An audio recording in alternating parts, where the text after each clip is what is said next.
Welcome back to We Got Goosebumps, a podcast dedicated to the landmark horror series for children, written by R.L. Stine in the 90s. I'm your neighborhood stalker that's seriously into holes, Dylan.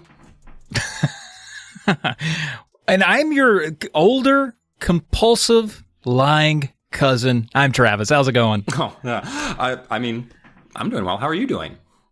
I'm doing great. I don't know how to compulsively lie about how I'm doing. I'm doing okay. I'm actually awesome. Oh, that's amazing. Why are you awesome? Well, you know, we're back here. We get to talk about more Goosebumps, kinda. Goose adjacent. Oh. I'm gonna say duck bumps. I don't think you... Goose adjacent. That is true, and I'm sure our friends in Michigan and Minnesota will appreciate us mentioning ducks and geese or gray ducks. Yeah. I guess we'll include them with the gray ducks. That's right. We should explain this reference. We found out as Southern gentlemen accustomed to the long-held, lovely game of duck, duck, goose that Southern children play and children around the world play. Apparently in Minnesota, they play duck, duck, gray duck. Gray duck!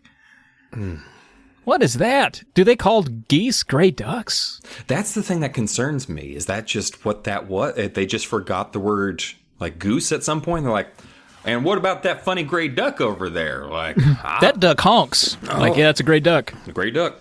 What about that one over there that's like 3 times as large as the other? That's all white, like a majestic creature. That is a white duck. Like, oh, I thought that was a horse. Okay, white duck, you say. and the one with the white and the black? Well, those are cows. We're in the Midwest. We know what cows are. I don't know why we're talking like we're from the South again. No, because that's true. The only accent we can do reliably. Anytime someone sees a cow, the Southern accent kicks in. It's true. Because how else do you talk about cows? Like, even if you're from Minnesota or Michigan or, like, California, when you see a cow, they all just fall back into laconic. Like, eh? Yeah. There it is, right there. Look at her. That's a cow. Yep. You know what? We haven't actually even talked about what we're talking about. What are we talking about today? Well, so, while we're not talking about Goosebumps, we are talking about Stinetinglers, which is a portmanteau of the word tingle and R.L. Stine's last name, and also sort of sounds like spine tinglers. It's Stinetinglers, Volume 1, a collection of 10 short stories that was just published by R.L. Stine in, well, he didn't publish it, he wrote it, but in 2022, so it just came out last year. I'm glad you explained the title. I know a lot of people out there were like, where could this come from? But you let them know.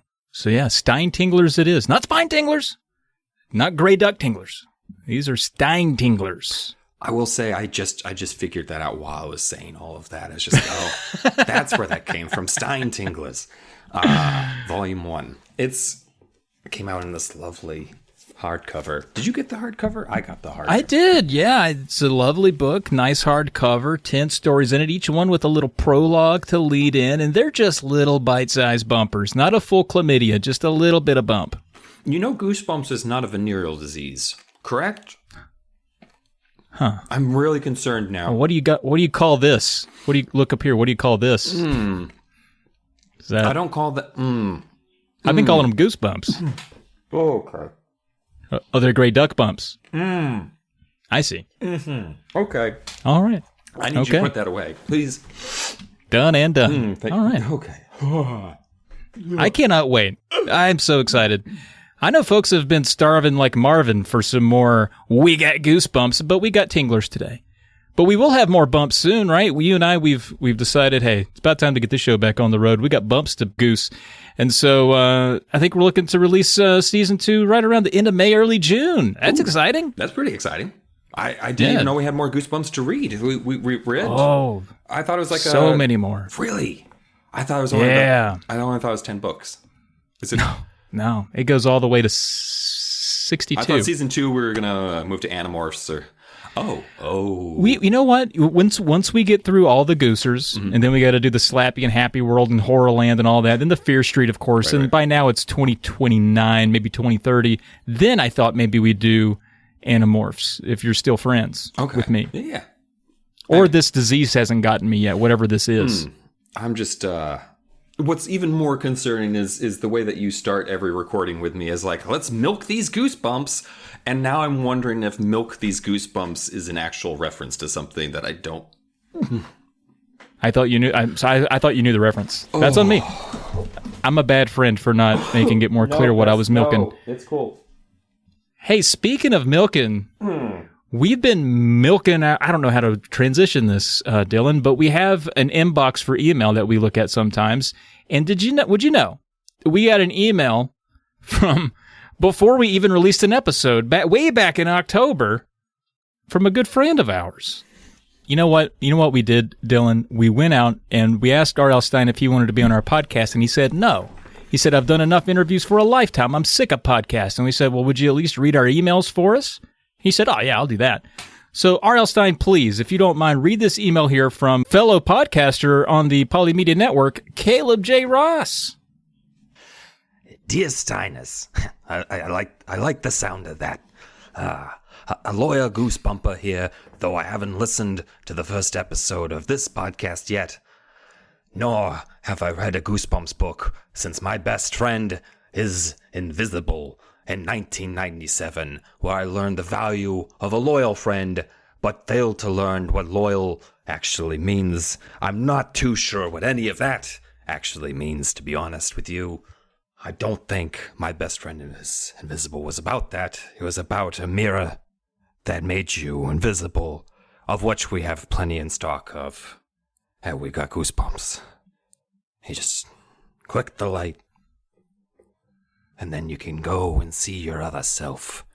In this cold, Mr. Stine, Mr. Stine, you might be confused. That was Let's Get Invisible. That was a different book, Mr. Stine. Glass. It was made of glass. A whole world where you could see yourself. Jovial Bob? That was. Did I ever tell you why the chicken wanted to cross the road? That was book 57 that Caleb is referring to. Oh. You were thinking of Let's Get Invisible. Yeah, you were. Right. I'm sorry, I get into my little fugues. So, as a loyal goosebumper, with fading knowledge of the series and no knowledge of your podcast, I have a question. I have a question for you. What real-life event in your lives could inspire a new Goosebumps plot? I'm sorry, I just need a breather for a second. Oh my God. It's okay. You've been doing it a long time, sir. We appreciate you being here. Think about something weird, something icky, or something just a little strange. Like my Aunt Martha. The way she'd walk around the house. That's not in the email. That's not in the email, sir. That flowed like absolute night and will Mr. Stine? swallow up your heart and leave nothing but death. Hey, if we could get you back on the email, sir, that would be Mr. Give me an elevator pitch and ruin the ending for us. Keep up. I'll assume good work. This sounds like a review of one of my books. All of a sudden, your fellow goosebump and grinder, Caleb.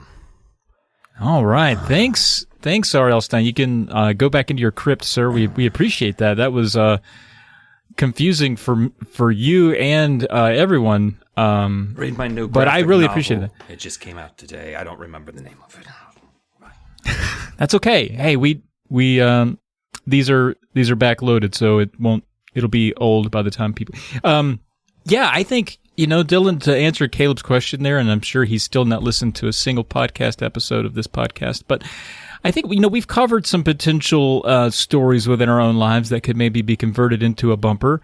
But, he touched on something when he said something icky, and I don't know that we've had a lot of icky personal stories, like stepped in something icky or weird or anything like that. But when I was a kid, this is another traumatic story.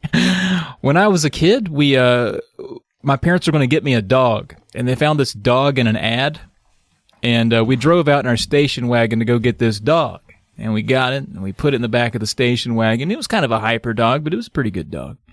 And I thought I was 4 or 5, but we get in the car, and it's a windy road, and we start going left and right, and the dog looks like it's not feeling too good.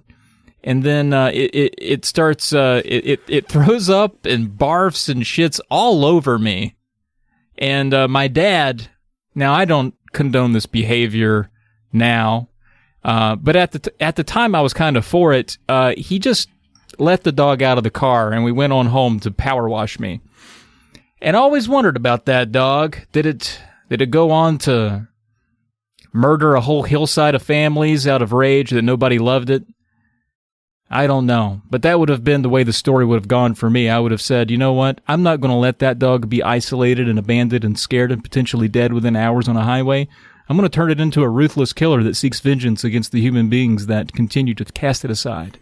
I mean, knowing whereabouts you're from, I think that dog's probably already was adopted by some family that lived 2 miles off the road with it. Like that, my grandfather had like a pack of dogs that would just kind of roam through his yard. I mean, truth be told, we probably just got to the foot of their driveway before this happened, but in my head, we were like in the middle of nowhere. Yeah, so I'm sure it's fine.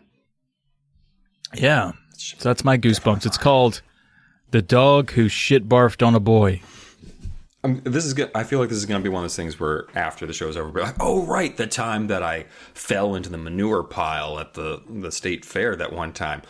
Something big and dramatic. I don't know I'm going for poop either, but like... You trying to copy me, aren't you? I am trying to copy you, but the only thing I was going to think of was just like, not even...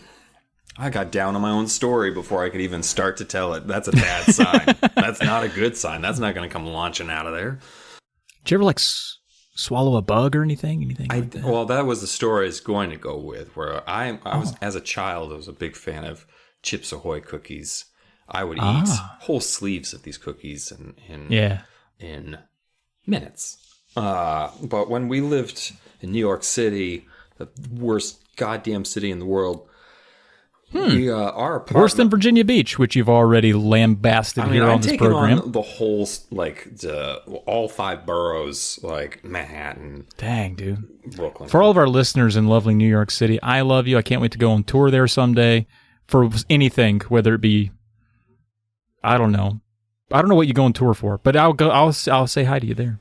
Hopefully, it's not a We Got Goosebumps tour, because I'm coming with you, and then we're gonna go straight to New York City. Yeah, we'll have to meet you in, like, Ypsilanti or something. Yeah, I don't think I could even go to Jersey, so we might have to meet, like, in Pennsylvania to do our shows. Like just a little nice corner. I don't think I've said anything bad about Pennsylvania.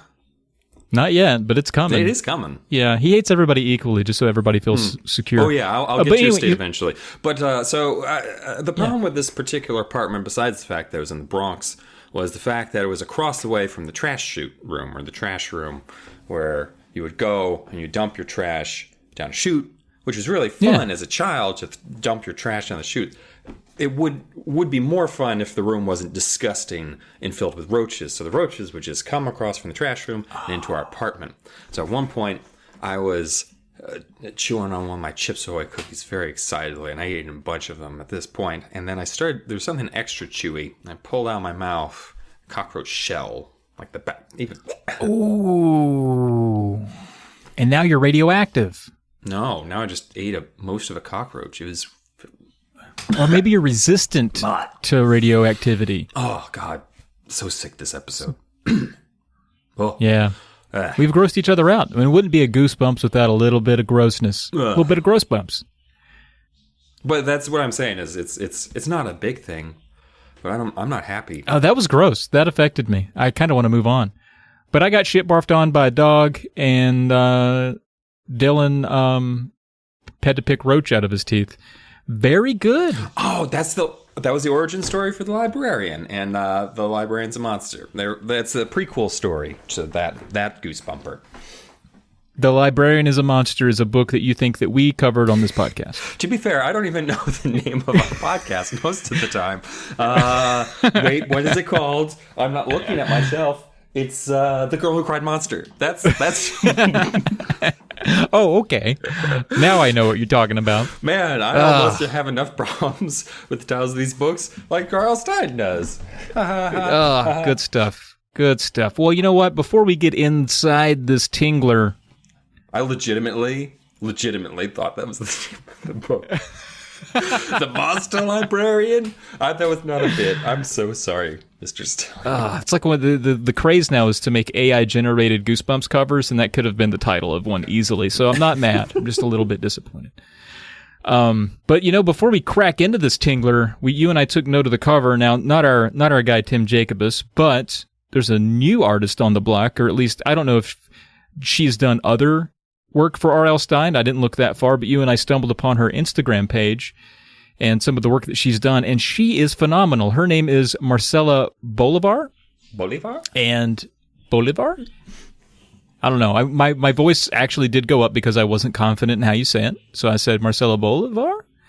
But it's very good. And we're going to link, I think we'll just link to her Instagram page in the show notes because everyone should go check it out. It is phenomenal stuff. It's very, like the majority of the stuff she does is like very surreal horror figures. Like ladies with, this looks legitimately like art for the game Blasphemous or like Castlevania. It's just a lady with long flowing white hair but wrapped in red thorny vines. It's just like very ghost-like, surreal, sometimes very creepy.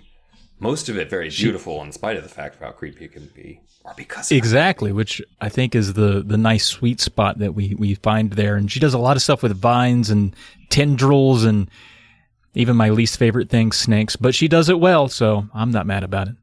So just wanted to draw attention to that. Now, her work on the Stinetingler I like because I think it, when you think Stinetingler, and you see the cover, you immediately think, oh, vines and tingles and things like that. It just fits so well with the vibe of the cover and the title of the book. You got a kid there getting poked, and the way the impression on the skin looks very real.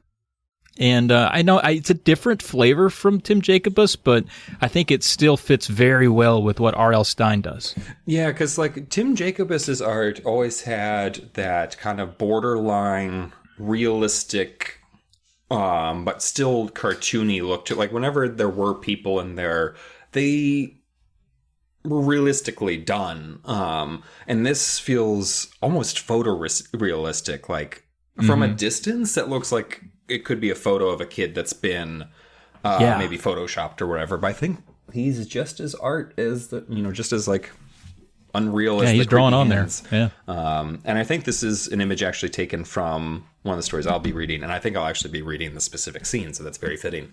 But I do really like the cover. And she also even continued on the back, so it's like a full piece too.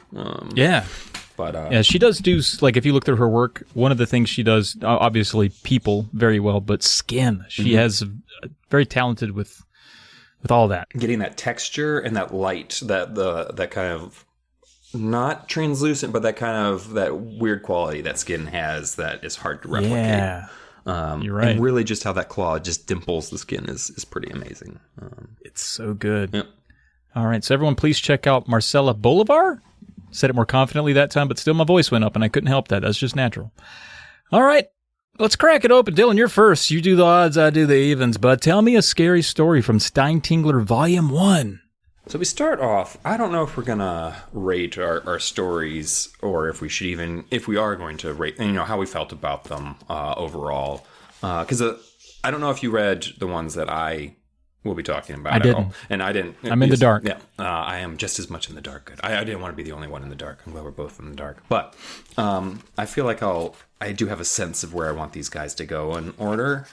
And but I don't think I'll say until the end. But just something to keep in mind that may pay attention to how I'm talking about these stories. But the first one, which opens it all up, is Welcome to the In-Between, which I feel is a great way to start off. A collection of stories is one that says welcome to In-Between. But I love the fact that jumping into these, and I don't know if you feel the same way, was just kind of like jumping into 5 little Goosebumps with the way like each one of them started, because they all just start basically like any Goosebumps book, where it's like this one starts off like right in the middle, where like you've got 2 kids out playing hockey. It's almost Christmas time, and we're finding out that the protagonist, who's Gabe, is always late to things, and that it's his friend's birthday, his friend Carver. And Carver, unfortunately, has a birthday on Christmas Eve.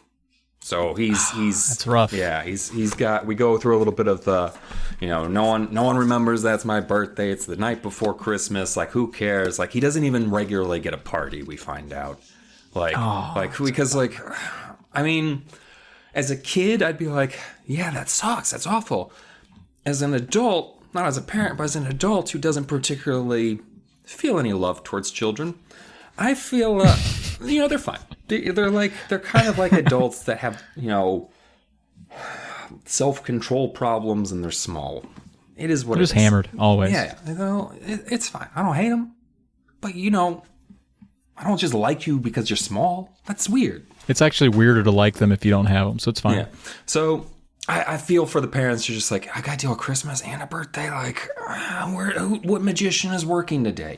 Like, no. I feel like you gotta find a balance, but this kid needs to calm down. Anyway, he does finally get to have a birthday party. And he's talking to Gabe while they're playing hockey. He's like, Gabe, I swear to God, you need to be on time. You're late to everything. You got to be on time this one time. And Gabe's like, man, I got you. I'll definitely be there on time. I'm not going to be late. Cross my heart. Nothing bad related to my ability to be on time is going to happen at all between this moment and the next moment I see you. I will see you on time tomorrow, Christmas Eve, present in hand. Bye. And Gabe runs along home, and basically it's like, oh shit, I didn't get him a present. So this is like the story of the person. If Gabe was my friend, I would be perpetually upset with him as well. I agree with Carver. Like, I can't. Just leave earlier. If you have problems being on time, leave earlier. Like, leave a little early. It's always something with those guys, right? It's never just like, like your grandmother didn't die every single time, all right? That's not why you're late every single time. Just knock it off, man. Leave a little earlier, and then maybe she won't die every day. But like, it just drives me crazy. If you'd gotten there on time, you could have saved her life. Exactly. Like, so I'm all on Carver's side here. Gabe is a piece of garbage, as we find out. He gets home at around 6:10, so not in time for dinner yet. His parents are actually still vegging. They're watching Netflix, watching a show about octopuses. The dad's like, Does he actually mention Netflix? I'm not joking. Like, this is in the text. Because I was even thinking while I was reading this, actually, this particular story is like, man, how is this gonna read in 20 years? Like, there's references to like technology that's gonna seems dated in this story, but we'll get there when we get there. But I do love that in reading the classic ones we do when I see a mention of like the Super Nintendo or I something. love that they're so placed like that. Mainly because of nostalgia, but also even when I was reading like Hardy Boys books as a kid, because some of those books were written in like 1928, and so but I still love reading them and reading these weird references to like, oh boy, Frank, we're gonna have to go get into our jalopy to get down to the soda shop. And it's just like, what are they doing? It's like, oh man, Mr. Carruthers' stamp collection was stolen. Oh gee willikers. Like, oh no. And like, I would love for like a kid in 30 years to be like, what the fuck is Netflix? Like, why are they watching things when they're in slave camps? Like, I don't understand. It's like, I don't know. So, and they are watching a documentary about octopuses. And every time we see their parents, they're dropping a new thing about octopuses they like. I feel like R.L. Stine was on the couch watching a show about octopuses when he wrote this story, or octopi. Because it really is kind of adorable. Like, Gabe will run into the room and be like, "My dad, that's something horrible." His dad will be like, "Oh my God, did you know octopuses had personalities? Like, this is some good shit, man. Like, you should sit down and watch this. Like, did you know octopuses tell jokes? That's crazy." Like, they just seem like just chill.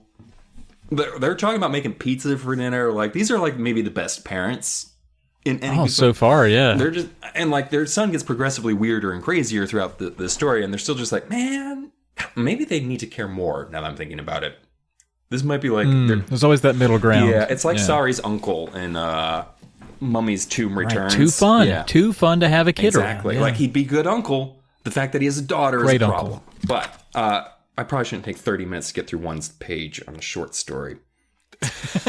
So Gabe does some banter with his parents. He's like, by the way, Carver's birthday, it's tomorrow, right? I need to get him a present. And his parents are not happy that all of a sudden they've got to go to the store on Christmas Eve, but they agree to do it, which to me, good parenting, sort of. Like, they're just like, you need to plan ahead more.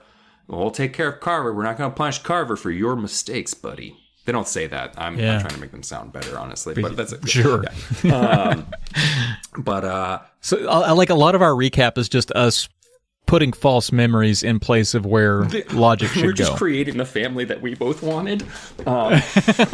So, and the things they're saying is just like, so what do you want to get him, bud? And he's like, I don't know, maybe like a jersey or something. It's just like, that's like $70, like $80. Like whenever I look at like buying something from like MLB, it's just like, why is this a fucking $50 T-shirt all of a sudden? I don't understand. Like, I know. A jersey doesn't. You got to wait for one of them to get canceled or arrested so the price will drop. Yeah, like so it's no. What? No. I mean, you could do that and then just hope they get acquitted and it's all swept under the rug. But then you get like a cheaper jersey. I usually just hope that they get traded. But you're just like, once they get traded, this shirt's drop in value too. But yeah, I guess I could hope that they would committed a terrible crime and were arrested. Sure. But so Gabe decides that he wants to know what he's getting for Christmas because he knows that his parents hide the presents in the same spot every year. And he's just like, dummies. Well, if you don't tell them that you know about the hiding spot, why would they change the hiding spot? But whatever. Yeah. So he goes, and he's poking around. And this is after he's told his parents, like, thanks for helping out my carver, guys. You know what? I'm going to go work on my book report right now. And you guys will see I'm a new leaf. I'm super good. I'm going to work on this book report even though it's winter break. And then it's like the middle of winter break. Yeah, and in his head, he's like, yeah, I was due like a week ago, and I haven't read the book yet, so I'm a piece of trash and a bad student. Whatever. Now I'm going to go look at my Christmas presents.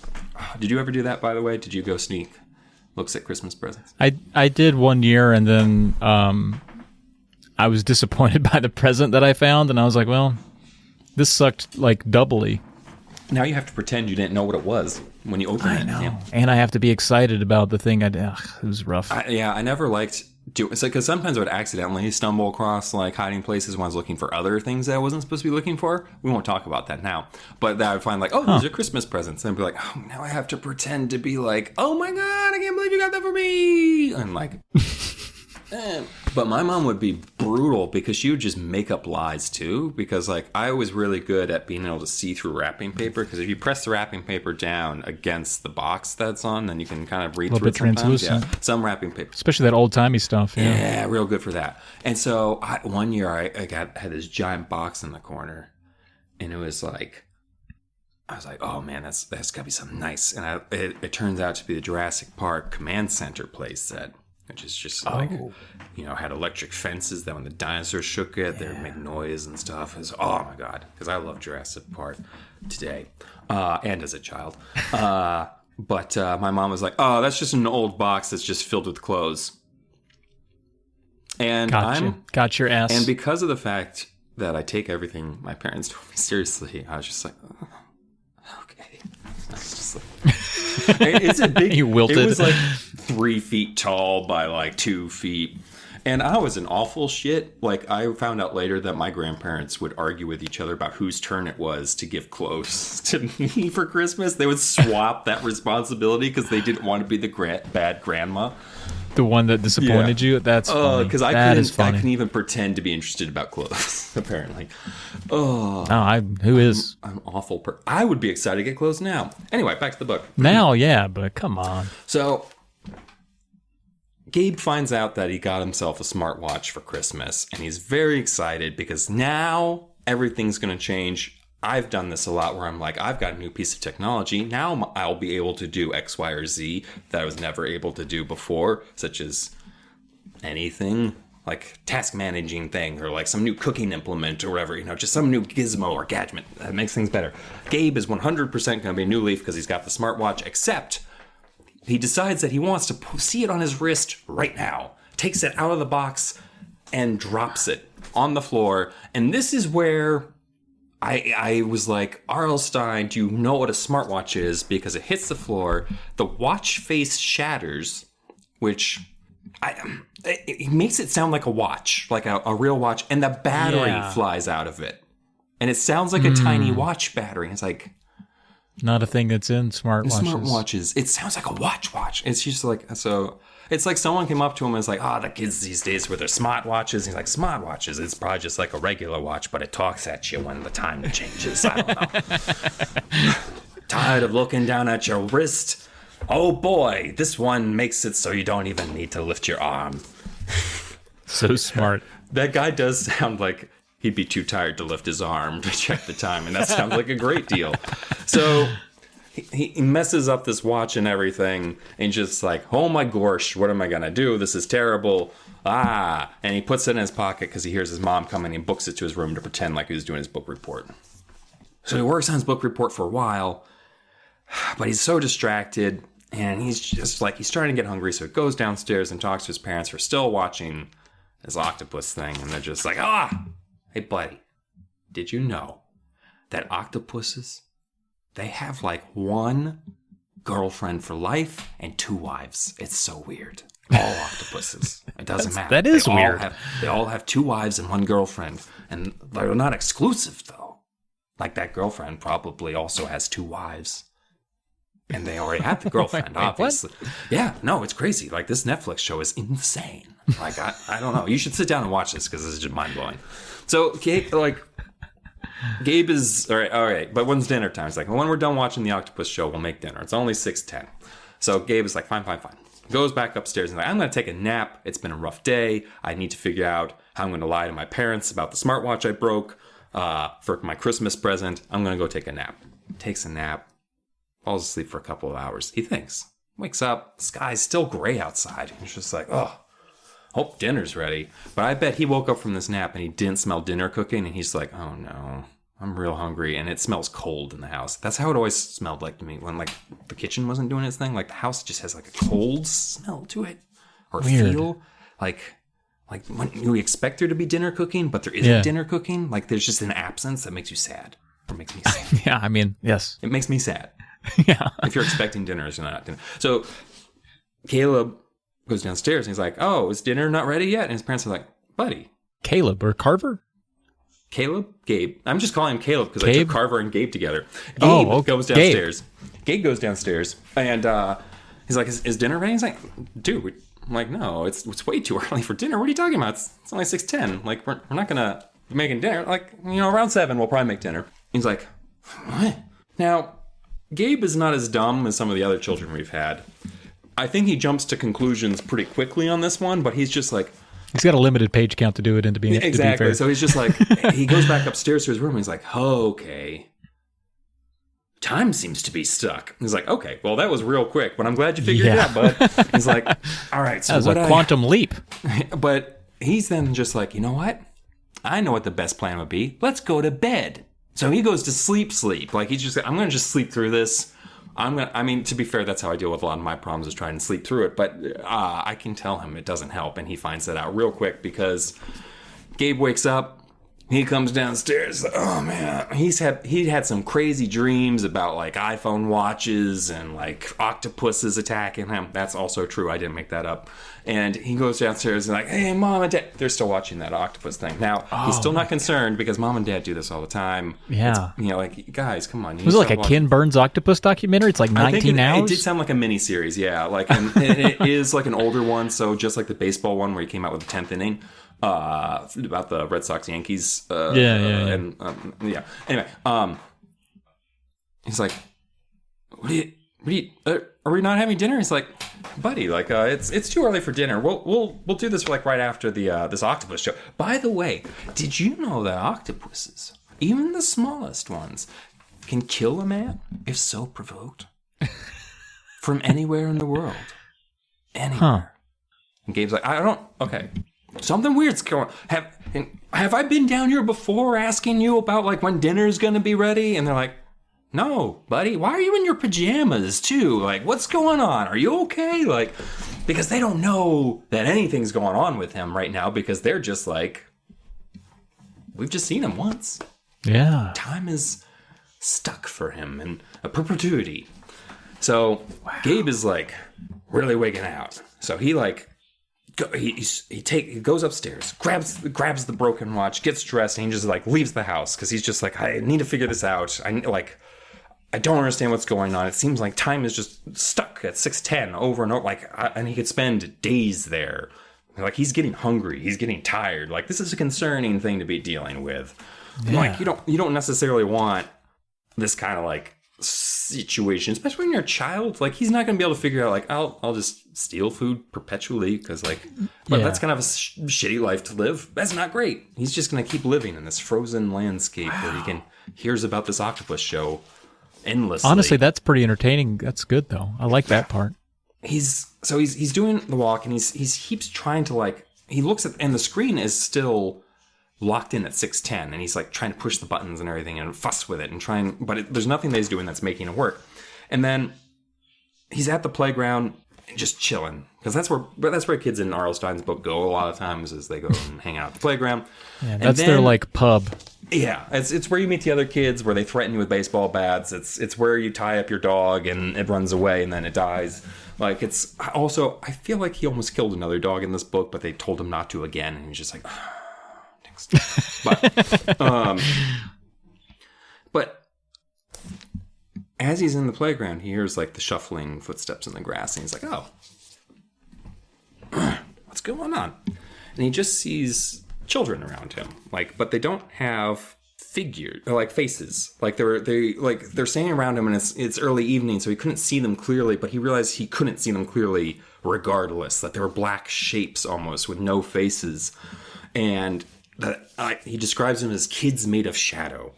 So he's staring at them. He's like, what do you want? Who are you? And they're just like, you're like us now. You're in between. You're in between time. And like, you're now will become one of us. And he's like, I don't think I like this. This sounds bad. And they're kind of doing the Welcome to Dead House thing, where they've surrounded him in a circle. Did they all buy smartwatches that went wrong? That's not really talked about. Just these kids all got unstuck in time in various ways. But they were like, they start to like surround him, and they say, welcome to the in-between, which is the title of this story, right, as you might remember. And I remembered that's called Welcome to the In-Between. But they're just chanting this, and they're touching him and holding him. And as they're touching him, he's getting colder, and he sees like the color leaching or the darkness coming in. He's becoming one of these shadow children. And he's panicking, and he's trying to fuss with his watch, because he's like, it has to be this watch. Like, it says 6:10. And then he remembers the battery.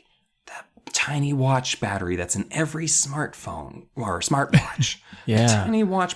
He takes it out of his pocket, and he's putting it into the smartwatch, and they're surrounding him, and he puts it in, and flash of light, and he's alone, basically, because time is put back to rights by this unbroken watch now. So he had the battery the whole time. He never thought once to put it back in the watch. No. Well, he didn't know until now that he really need to. It's these kids that really pushed him towards, like, maybe put the battery in the watch, because he didn't even remember the battery until the kids are like really freaking him out. Right. So he like runs back home. He tells his parents, "Guess what, guys? I'm not an in-betweener." They're no longer watching the octopus show. They're just like, buddy, if you're gonna go out, like, you need to tell us. Like, no, we had to delay dinner because of this. We're gonna make pizza, but now it's too late. We're probably gonna have to send you to bed hungry and cold. And Gabe is like, I don't care, because I'm not an in-betweener. But he goes to the store with his dad the next day. They're shopping for Carver, and his dad's like, oh, look, we can get your buddy a smartwatch. Again, either these parents have way too much money, or R.L. Stine does not know what a smartwatch is. Hefty gift, yeah. So he gets them the smartwatch, and at first, Little Gabe is concerned, because he's just like, what if all smartwatches are these dangerous time machines in the making? I mean, that would be my assumption. It'd be like, well, mine was kind of broken, and it sent me to this middle in between where a bunch of faceless children try to put hands up on me. But sure, we can get my best friend one too. So they do, but he's like, Carver's a much more careful kid than I am. Okay. So he goes to the party. He hands him the gift. Carver opens it up, and he's just like, oh boy, a smartwatch. Goes to put it on. It tumbles to the floor. Cracking noise. Tiny batteries fly everywhere. How fragile are these things? I don't know, man. It bursts like confetti every time you touch one? Yeah. So now Carver's an in-betweener, eh? I guess that's where it ends, is with him just like, oh no, I broke it. Oh. So Well, that sucks. We lost Carver. yeah, There's one dead kid. there's one dead kid. Assuming that all smartwatches function this way, which to me, I don't know if this is so much a horror story or so much R.L. Stine's conception of what smartwatches are terrifies him. He had to get this out. Just like, guys, these smartwatches, they stop time when you break them. That's how smart they are. They're so smart that when the batteries die, you die. Gives me tingles down my Stine. Yeah, my Stine tingled twice. Yeah. But that was the first story.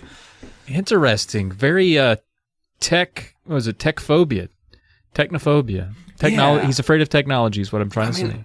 I'll give my impressions as we go along, because otherwise I think we'll be here for hours. But this was not my favorite of the 5 that I read.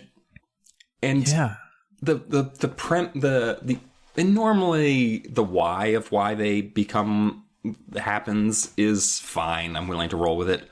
But the fact that he just drops it, like, is this like a Christmas Eve miracle or something? It's not even Christmas Eve when most of the story, it's the 23rd of December. So there's nothing in there that's like this smartwatch is cursed, or like there's a deaf witch who, cast a spell on it, or like it was just a smartwatch that broke. And then we're supposed to believe that another random smartwatch will curse this other kid. Like, don't. I like the idea of how he was stuck in time, but how he got there and how he got out of there, where it felt a little... Felt flimsy, yeah. I agree. You did well, though. I was entranced. This was by far one of the weaker... This was one of the weaker ones that I have. There was only one other one that was just like... The other ones I enjoyed a bit more, but we'll get there. Yeah. Well, I think it was a weird lead-off batter. But let's see how number 2 rolls, right? Shall we? It's number 2 of Stinetinglers. I read... Our Little Monsters. Our Little Monsters, all right? Our protagonist is a 12-year-old Becca. She's tall for her age for a 6th grader.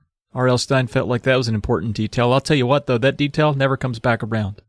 She's tall for a 6th grader, so just commit to it. I wrote it down because I was like, oh, this must be important. It's not. She has 2 twin siblings that are 4 years old, and they are small for their age. And maybe that was the contrast he was trying to draw. Their names are Sean and Chloe. Now, these kids, these twins, are little assholes. And they terrorize Becca. They bite her and they kick her and punch her. And I'm assuming the title refers to the twins. In a sense, yeah. They are. I mean, I think it's trying to make you think that's the case, right? And so the parents, she tells the parents, and they like, we don't care. Just deal with it. They're 4. And, I can speak from experience. My 4-year-old's never bitten me one time. So I don't know. I don't think it's a thing that they do. But their parents are just like, just deal with it. They'll bite you. They'll bite. Also, Becca has a friend named Izzy who also does not like her siblings because she's like, they bite way too much. They're not normal. They're jerks. And the kids are also awful in other ways. It's not just the biting, which you'd think would be enough to maybe get them removed from the home. But they also just start fighting, so the parents go out for some reason or another and leave Becca with the twins. And they just start, they find some batter that mom left on the kitchen for making a cake, and they just get into it and start a cake batter fight. Kitchen's a mess. Becca, actually, she gets into it, though. She's like, well, shit, if we're going to have a cake batter fight, I'm not just going to stay on the sidelines. She gets up in there. She's rubbing cake batter on the twins, hits Sean in the face with some. So she kind of knows how to have fun with them, even though they're terrorists. But they get it all cleaned up before mom and dad come home. And that's Becca says, you know what? I just go with the flow around here, man. I just go with it. Dad comes in. He's like, well, how were the twins? And she's like, they were angels. And Dad knows that's bullshit so much he does a spit take. Whatever. These little shits, there's no fucking... Quit lying to us. But she says, you know what, though? I think I should take on a babysitting gig. I'm so good with these little fucks. I should get paid for how patient I am with these little kids. Mom and Dad are like, maybe it's not a bad idea. I think you're old enough. It'd be good. Maybe do a little babysitting. I'm going to do some dumb dums, by the way, because I chaptered mine out. Dum. It's not much of one, but it's a little something. That was old time's sake. I felt like I had to do it, right? So chapter 2, kind of. Izzy, Becca's friend, she kind of has this like weird, not quite hate, but she has a strong disdain for kids. And she keeps saying weird shit she'd like to happen to kids. Like at one point she says, I think little kids should be kept in jars and only taken out at meal times. And Becca's like, I wish you'd just quit talking. That's weird. I find that to be upsetting. What does that mean? To Yeah. feed them or to eat them? Like, It's never cleared up. Izzy just, in that's the only one that I was able to find in the book, but she has like 3 or 4 lines where you're just like, easy. You're not even like the protagonist or the problem. You're just a side character that's like, fucking hit him with a bat. Like, why are you like this? It's like, calm down, dude. They're just little kids. But Izzy's like, you know what though? It might be good for you to do a little babysitting. You know, you should do it. And so they put up signs around the town advertising the babysitting, saying, you know, we'll look, you know, Becca here's pretty good with kids. She'll look after you kids. 2 weeks, no one responds. No one cares. She's about to give up on it. But then they get a job. Bum, bum, bum. All right. Now, the house down the street, it's called the Butcher House. And Becca's like, I don't know why it's called that. I don't know if like last name somebody or maybe a butcher lived there. Like it was funny to me. Well, it was funny to me that R.L. Stine, like, he's like, I'm going to give it a creepy name. And then he backed it down immediately. It was like, here's a scary butcher house. But you know what? I don't think it's got anything to do with butchers or anything like that. It's just the name of the house. Cracked me up. Yeah. And it looks kind of like a butcher's block. That's all. It's just a block-shaped building. And that the name stuck, you know. It's like the most boring story about that house that you could, like the one person who looked it up online. She's like, do you know why they call it the Butcher House? Because it quite resembles a butcher's block. Oh, that's boring. Ew. Make something up. Tell me a different story about that house. But the house was abandoned for some time. And it's just down the street from Becca's house. But her and Izzy are out one day, and they see that there's a family moving in. Looks like a ma and a dad and 2 little kids. And Izzy's like, "Hey, you should go over there and ask them. Tell them that you do a little babysitting."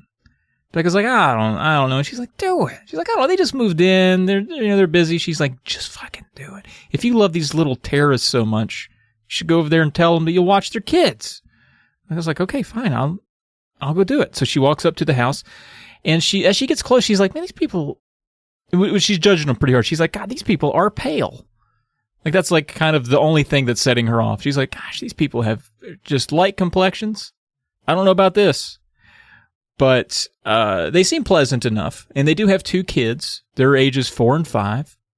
About, if you can recall, about the age of the twins that Becca has siblings.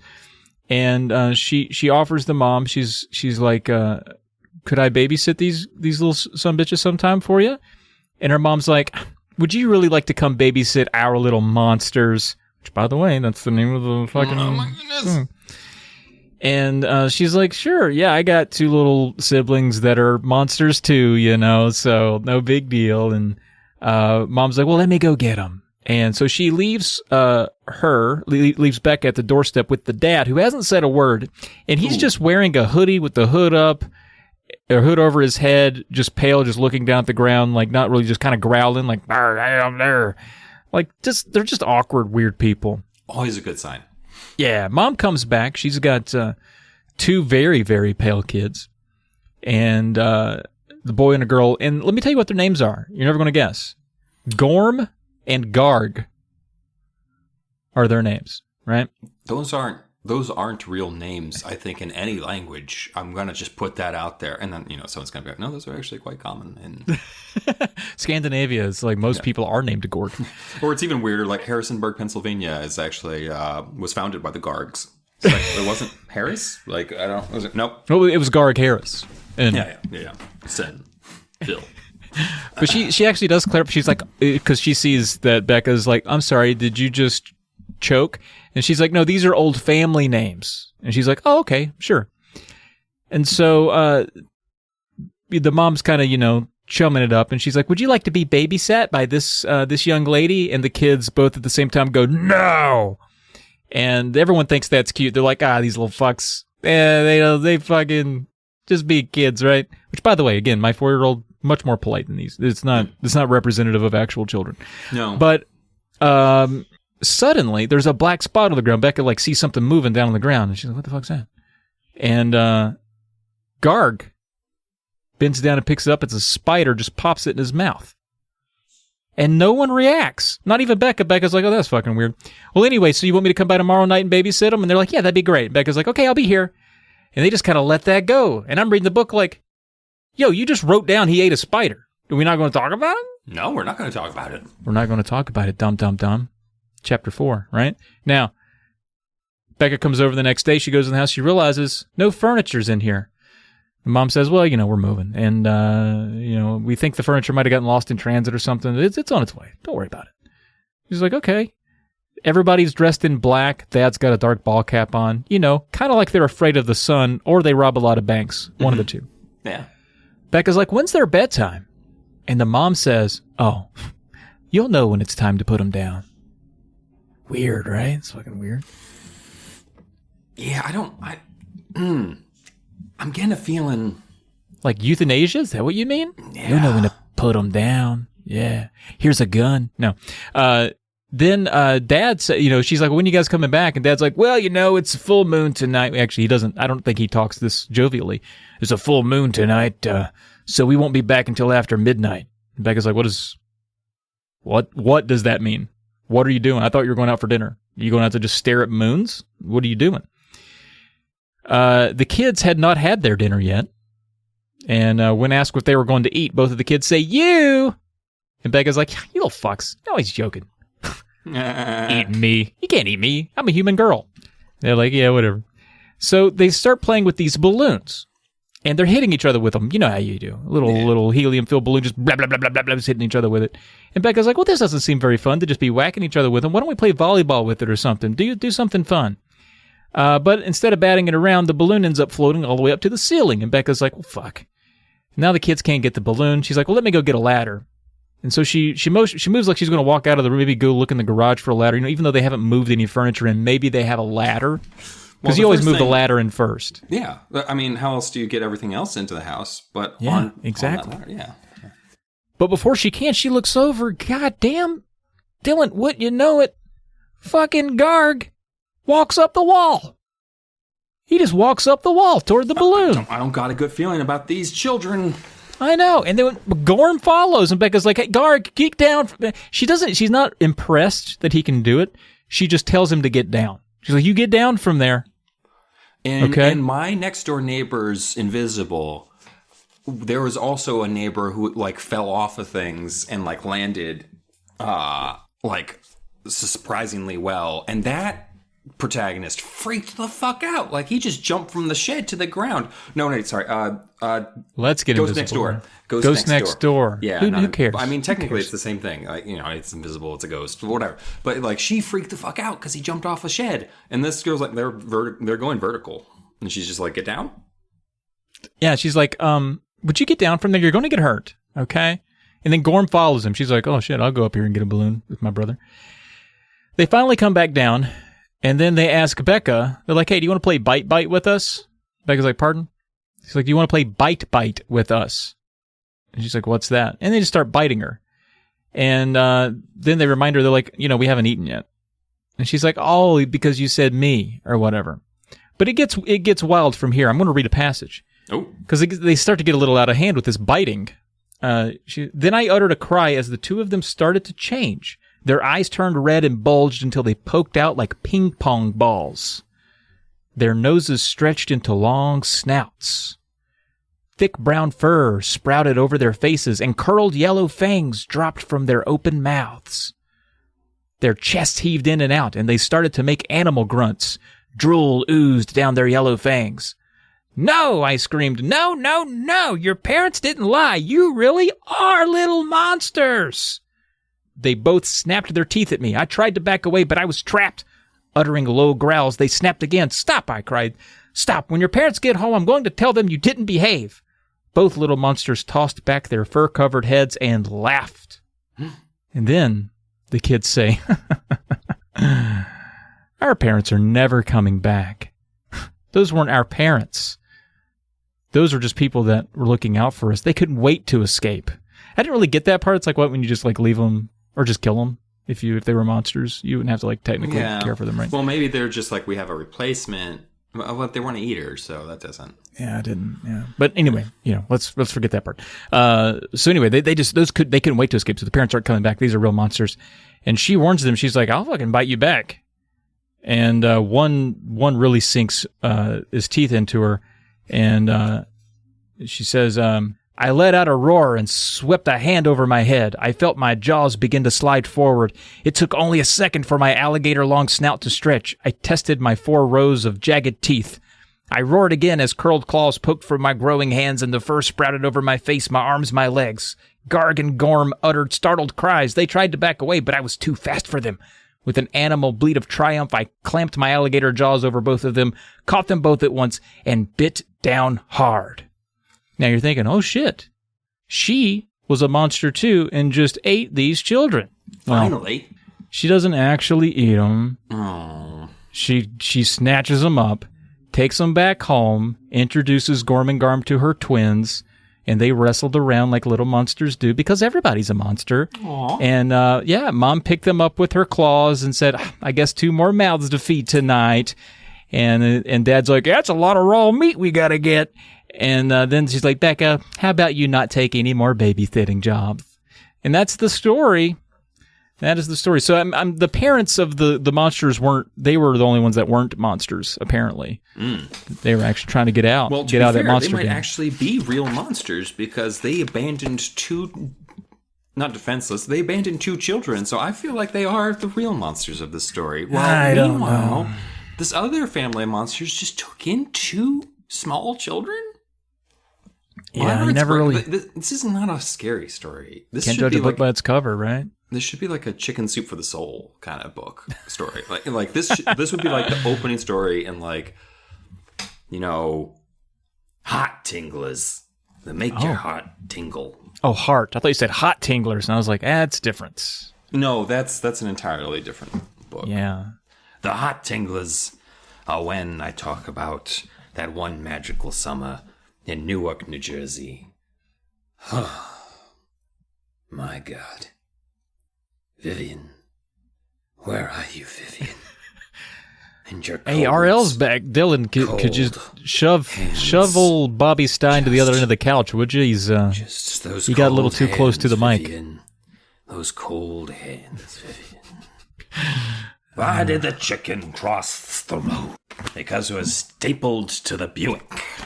Very nice. But, I was going to say, all in all, my judgment of this one is, it kind of just reminded me of the the Girl Who Cried Monster. It does, yeah. Which also had the word monster right in the title, too. Right in there. You think it's going to be one twist? No, it's another twist. I think that was one of my weaker ones as well. The next one, if you liked that twist, I hope you did, because, well, we'll just see. Although I do enjoy this one for some of the imagery, and I did pick a passage for this one as well. Oh, good. This one, the title will be mentioned throughout the book because the title is just Skin.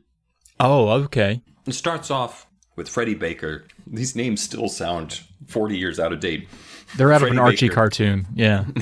Who says, my dad always says, you can be whoever you want to be.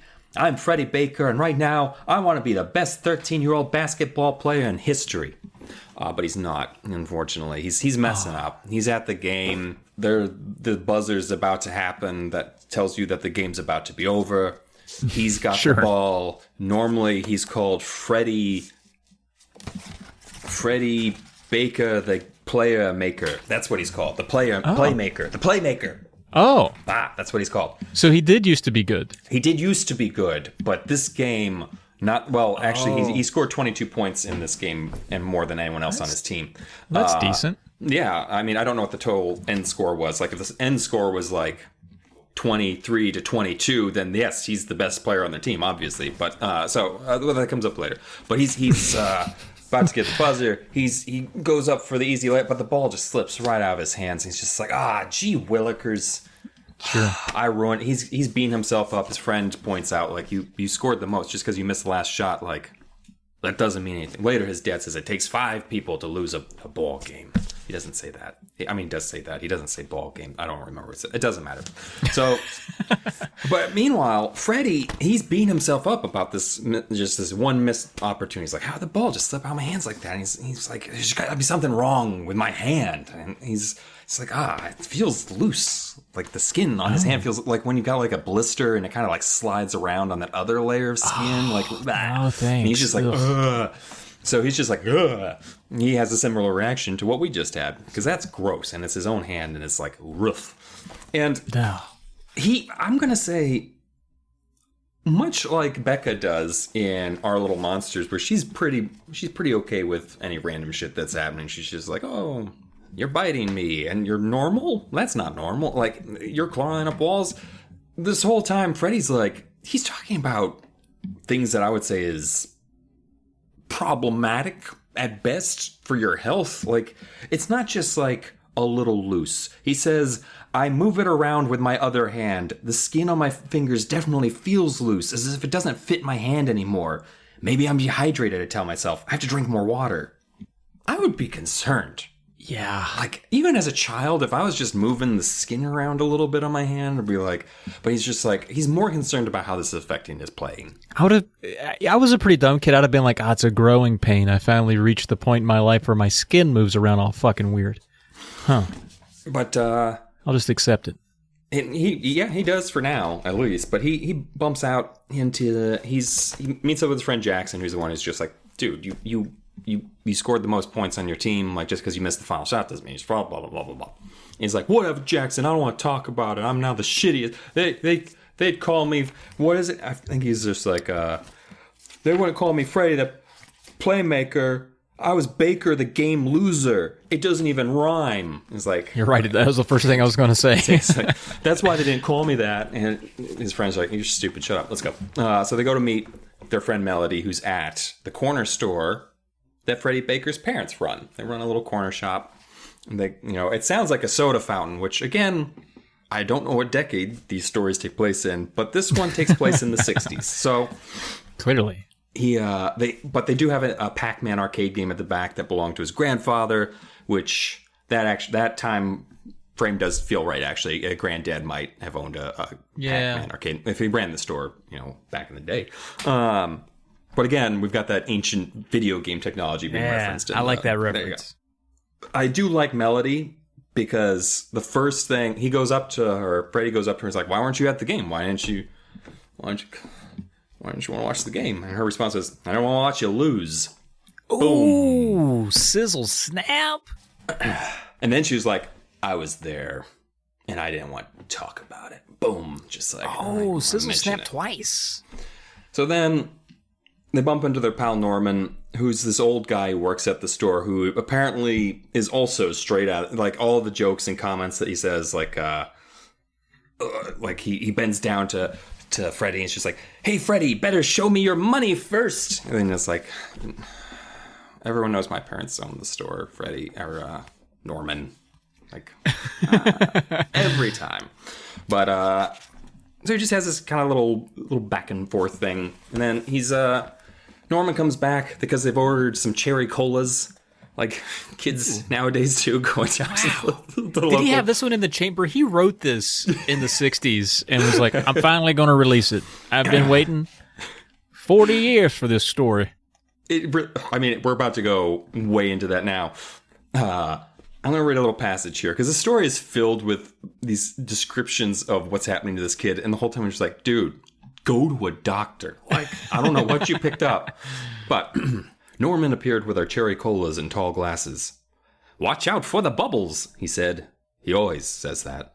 He set the 2 glasses in front of me and hurried to a man waving at him at the other end of the counter. Here you go. I picked up Jackson's drink and reached past Melody to hand it to him. But, whoa, oh no! The glass slipped from my hand and fell into Melody's lap. She screamed. We both made grabs for it, but the dark cola splashed all over her skirt and Rattler's jersey, and the glass hit the floor and shattered into pieces. Melody grabbed a paper napkin and swiped frantically at her skirt as this cola soaked to the front. I don't believe you, she screamed at me. Did you do that on purpose? Because I made fun of you? No way, I cried. I saw Norman bringing a towel to help mop up the spill. My hand slipped. I gazed at my hand. Oh, wow. The skin on my fingers was loose. The skin dangled like a glove falling off. With a gasp, I frantically pulled the skin back onto my fingers. Did Melody and Jackson see it? No, she was on her feet now, her shoes crinkling over the broken glass, swiping the towel at the front of her skirt. Jackson had jumped to his feet too. He stared at me, as if he was trying to figure out what was going on with me. I shrugged. Guess I'm just a total klutz today, I said, trying to keep it light. But my skin had me really worried. Yeah. Yeah. Just thinking of that, it's just like, no, that's not my reaction. My reaction is like, guys, we're going to the hospital now. And just what if that was a thing you had to do? Like, you always had to like keep your hand skin taut. Like, sometimes it would sag off the end of your hand, and you had to keep like pulling it up like it was a loose glove. That's fucking wild. And that just keeps happening through the story where it has these moments, but like we finally, Freddie goes home finally, so we get to meet the family, because we're never not going to meet the kids' families. Like, I don't think there's ever a story. They got parents. Yeah, exactly. Yeah. And so the parents are parents, whatever. They're like, the dad kind of stands out, but for the most part, there are a couple of weird parents in here. Oof. But for the most part, they seem fairly normal. He's got a little brother who's kind of a jokester. He's not, he's not twins level bad, but he is like, a little annoying sometimes. But just because he's mouthy, it's fine. It's fine. But we find out that there's a forbidden closet in the house. There's just one closet in this house that is always locked with a padlock. And they're not allowed to go into it. The parents won't tell them what's in it. And that's that. And like Freddie and Willie is his little brother. They're like, we're used to it now. At this point, it's just like, it's been part of our lives since we've lived here our entire life. It's just this background thing of like, we can't get in there. And Freddie, but he just mentions it because he's on his way to take a shower. He's had a long day, poured soda on his best girl, lost the basketball game, and his skin's falling off, so he's a little stressed.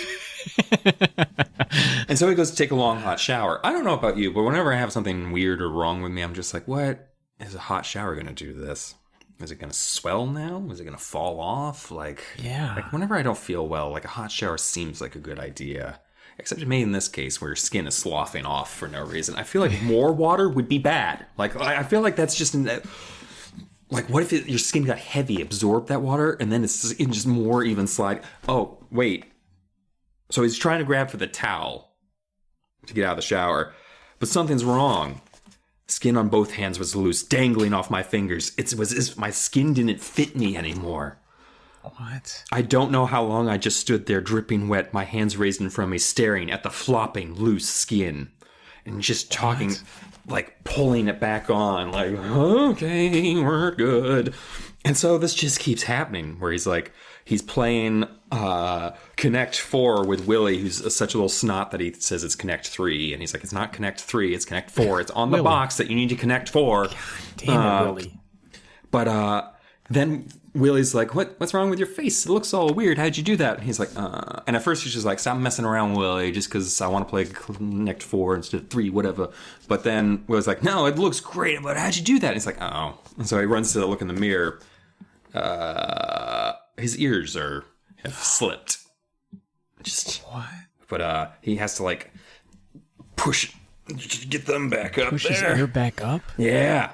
Then he's playing basketball again, and this is a game where he's going to redeem himself after getting 22 points that last game, but missing the final game-winning throw at the buzzer. He's like, "This is the game." No, because he's falling all over the place now. He's just tripping. Yeah. At one point, he's tripping and the coach is just like, "Come on, buddy. Like, if you don't want to play basketball," because he's just falling over. There's no reason like that anyone else can see. But it turns out that if your skin's not really attached to your foot bones, it's hard to walk. I believe that. Even if you're wearing shoes, I feel like it would feel weird. He takes off his shoes at the bench. He's being surreptitious about it. He's like, oh, there must be something wrong. Someone must have spilled oil on the floor or something. I slipped. That's what it was. But he's looking at his feet and he's like, literally the description is, the toes dangled limply. The skin was at least 2 inches off the bone. I never want to hear the phrase off the bone when we're talking about a living human being, because that is disturbing. Unless we're talking about a sex scene. But this is a child, so we're back to disturbing again. So I don't want to hear off the bone in this context at all. But the fact that his foot skin was 2 inches off That's too much space between bone and skin on a foot. But, his whole response to all of this is hide it. Like, his coach comes by and he's just like, got 2 inches more a foot, just flopping around. He's just like cramming it into his shoe as if he's just got a loose sock that he needs to hide. He's got that warrior mentality, wants to get back out there for his team. He don't care how much of his skin's just melting off of him like mozzarella cheese. What's funny is then his coach is like, he's all right, get out there, Baker, the player maker. And he runs out there and immediately goes down. And his coach goes over to him and is like, how about you just sit this one out? I'm just saying, like, because you didn't even make it off the bench, really. You took a dive. Yeah. And just sit it out, like not let's call a doctor for the kid that keeps collapsing all over the place. I mean, I guess he's just acting clumsy, acting the fool. And the coach is like, dude, come on. I mean, playoffs are like a month from now. And you're just ticking around. What is this? Like, if you're afraid, and you're nervous and you're feeling anxious, I understand. Like, this is, but like, don't just fall. Like, this is dumb. But what are you playing dead? He's still going. And like, he finally decides that he's going to tell his parents, at least, which, oh my God, took too long. So he goes to tell his parents, but when he gets there, he remembers that they're all going on a camping trip together, and his friends Jackson and Melody are already at his house. And he's like, gosh darn it, I don't want to have to tell my friends about my embarrassing skin condition. Yeah. It's like Mr. Fantastic without any like control over the stretchiness, so it's just like droopy. It's like he's left out in the sun too long. Yeah, he's all melty.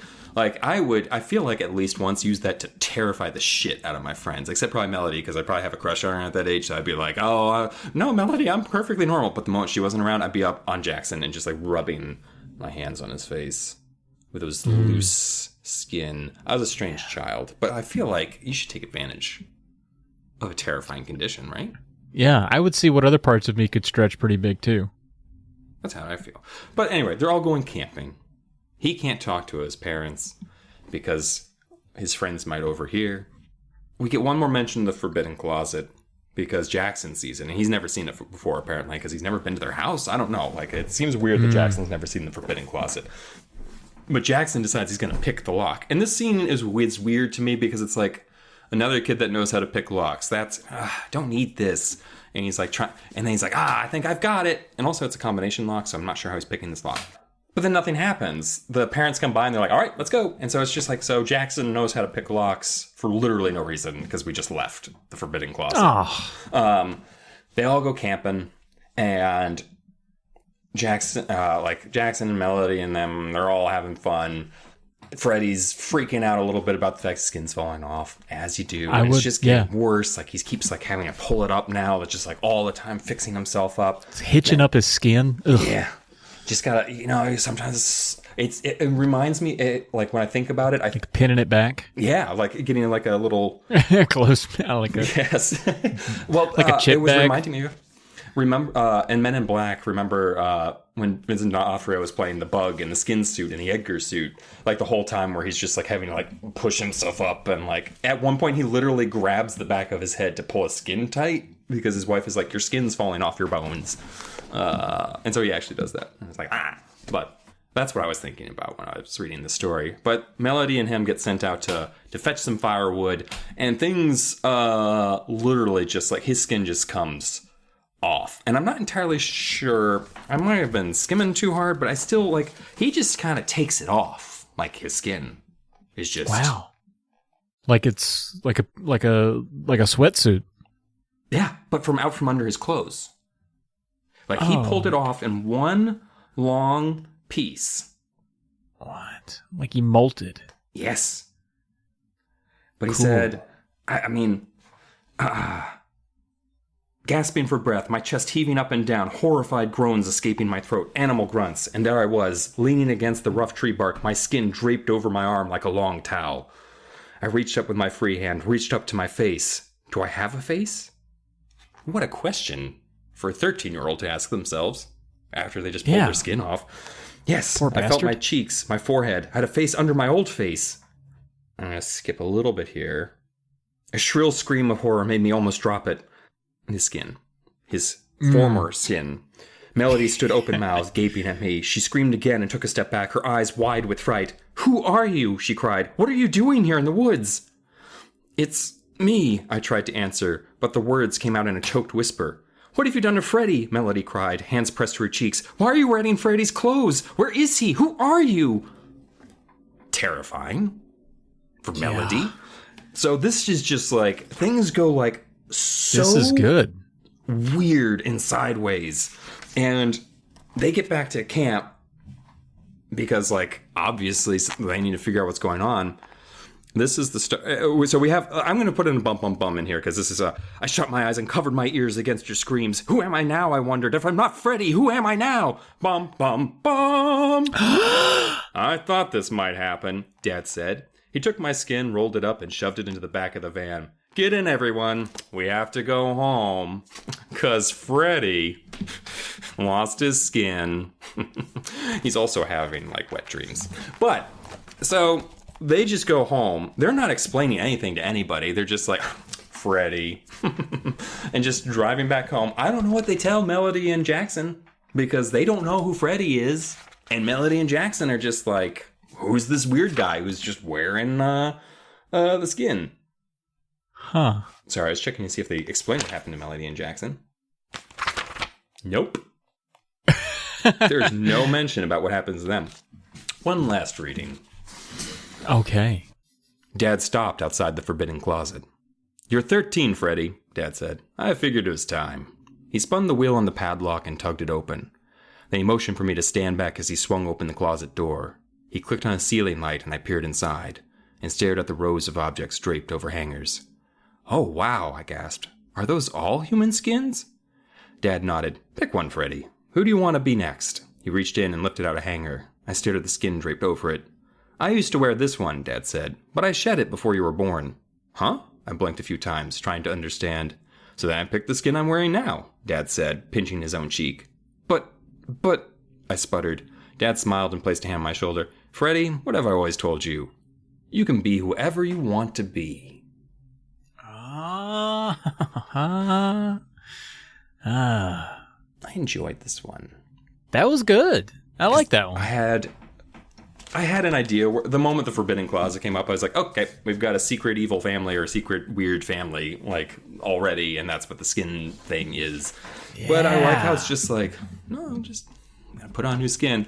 It's sad that we had to kill Melody and Jackson off screen, otherwise they would have told everybody your secret. But don't worry, we'll find you new friends. Yeah.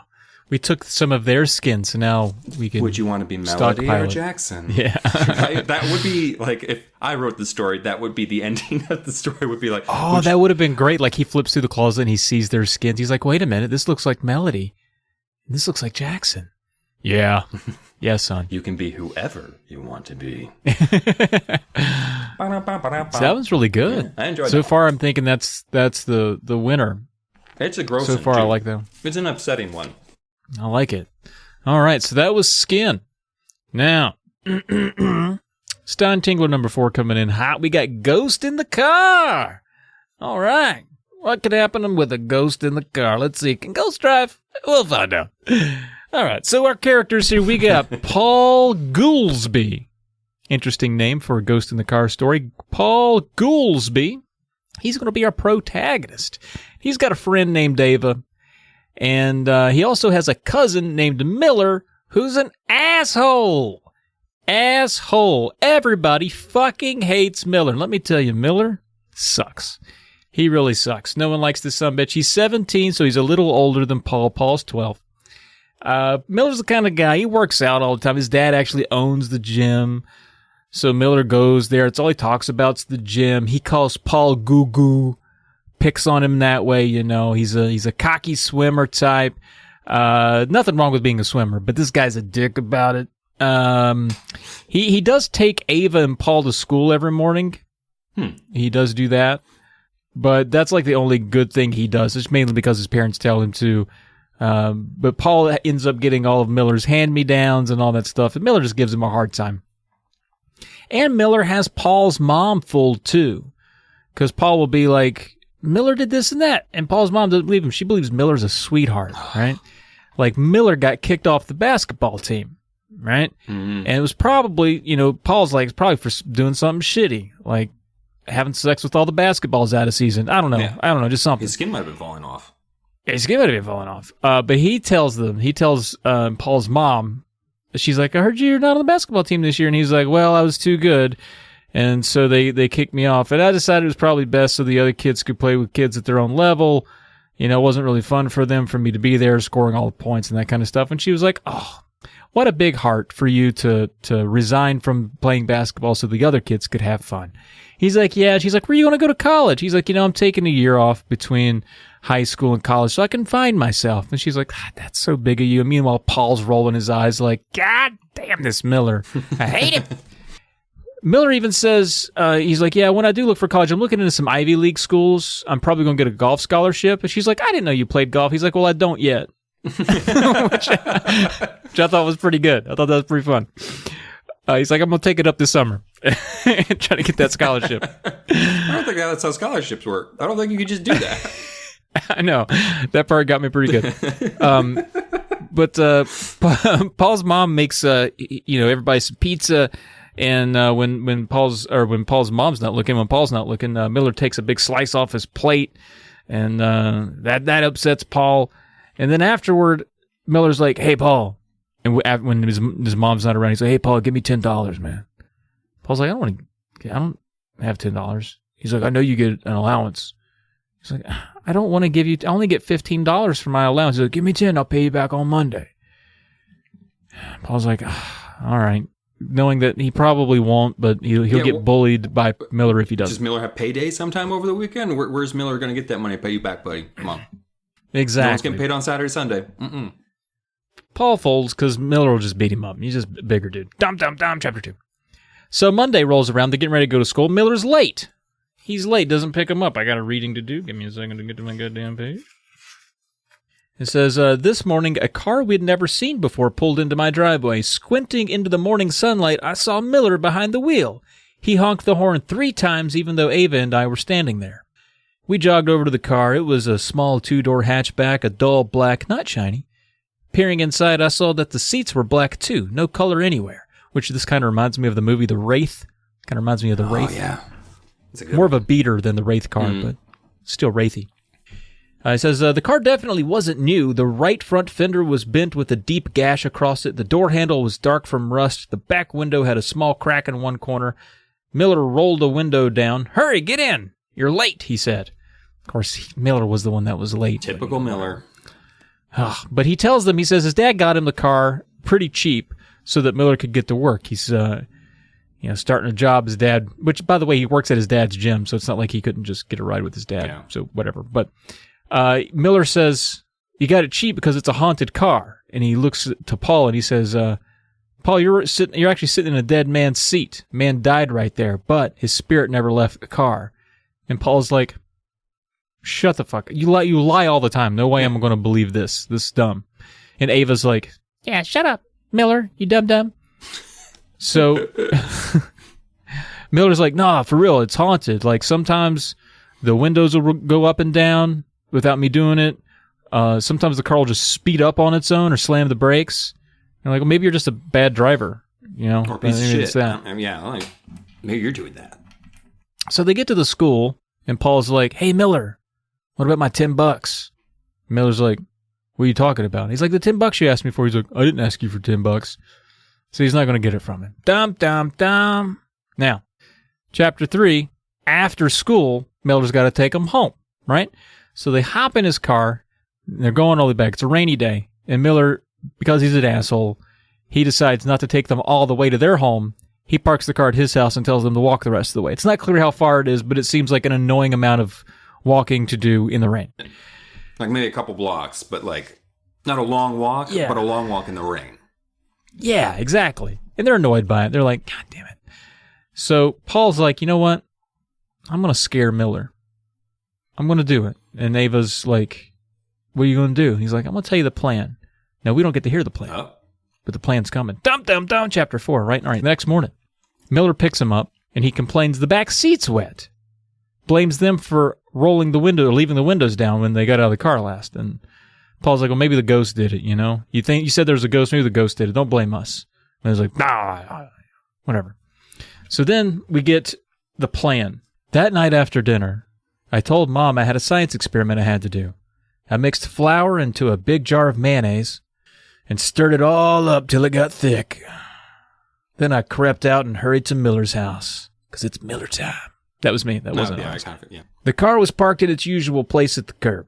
I checked to make sure no one was watching from the front of the house. Then I pulled open the passenger door, leaned in, and dabbed big globs of my mixture all over the 2 front seats. Ugh. I had a scare when I heard a door slam. I uttered a cry and jerked back from the car. Had I been caught?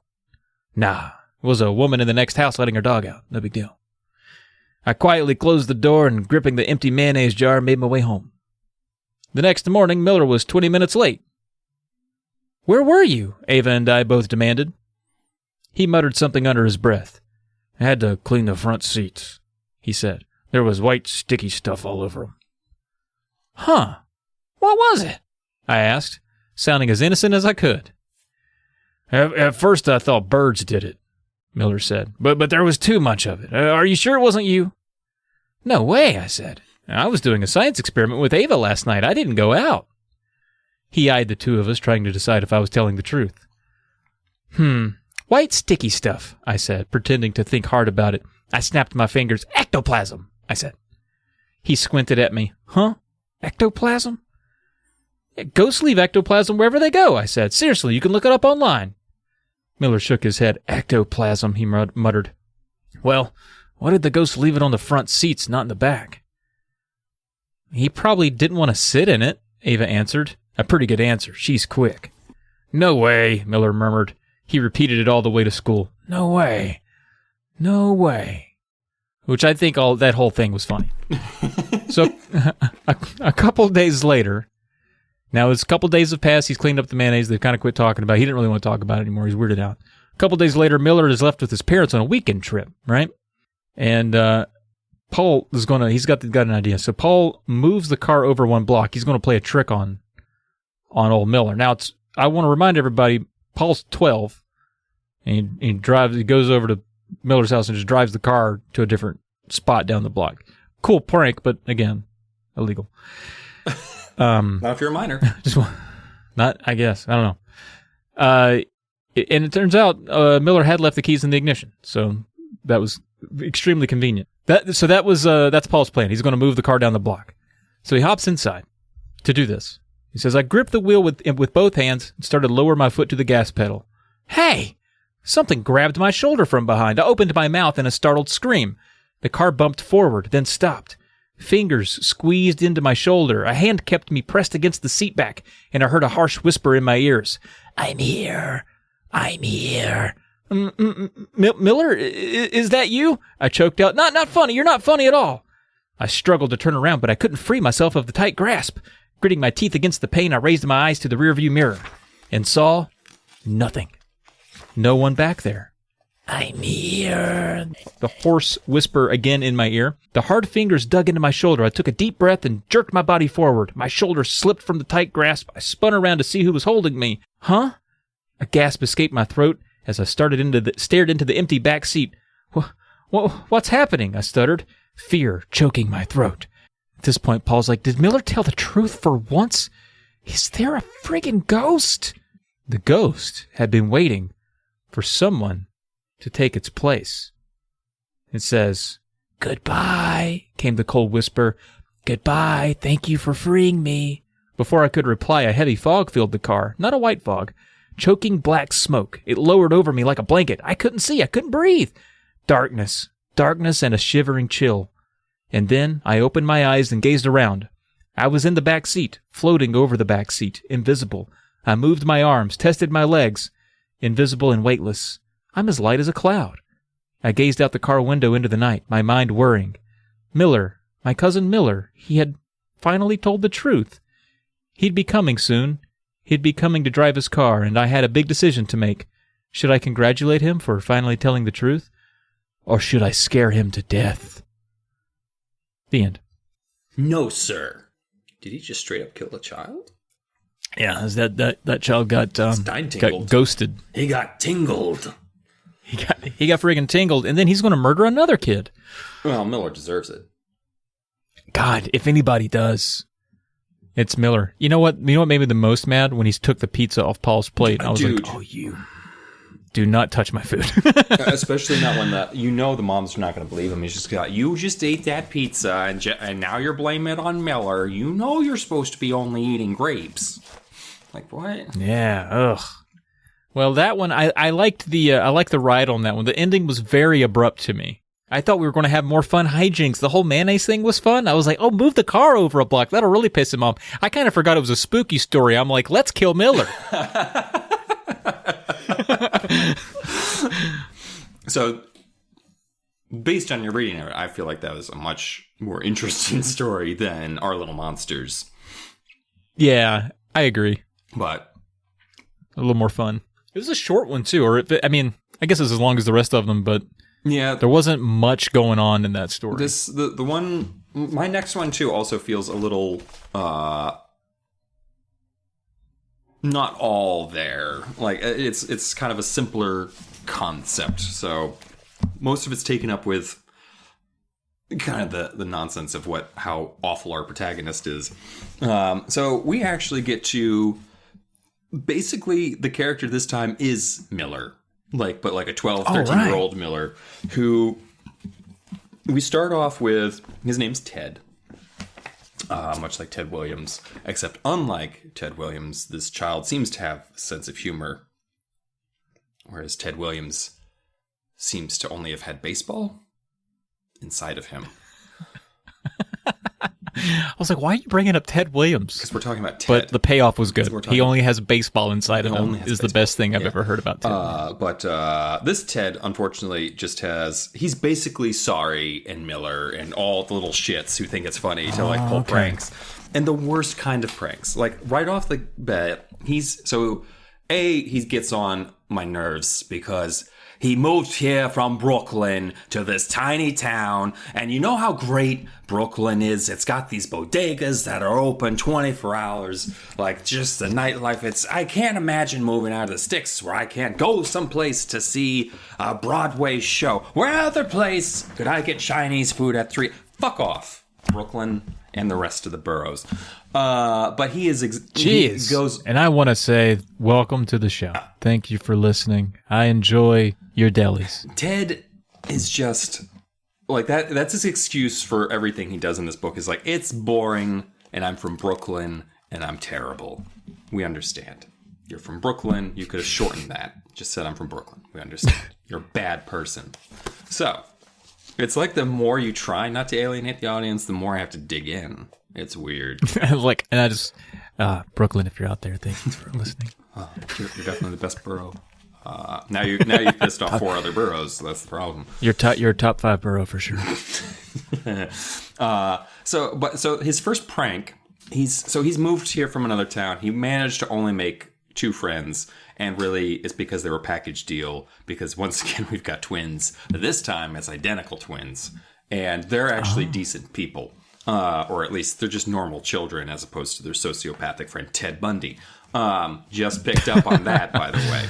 So he calls Alyssa and Maria. No, actually, this time he's not calling them. He runs to their house and he's like, Alyssa, Maria, whichever one I'm talking to at this point. I just heard... I saw a cat fall into a well. And I need your help. You're the first people I came. Let's see if we can go save this cat. He's really freaked out about this cat. He's like, he just ran over from this well and he's acting the lassie. And he's just like, guys, come on. We have to go save this cat. Let's go get this cat. And he manages to convince them. They come running after him. And he's just like, oh, I hope it's okay because I heard it splash when it landed. I hope it didn't drown it. And they're just running out there and they go and look into the well. And then he's just like, gotcha. There's no cat in that well. I'm just a monster. That's not...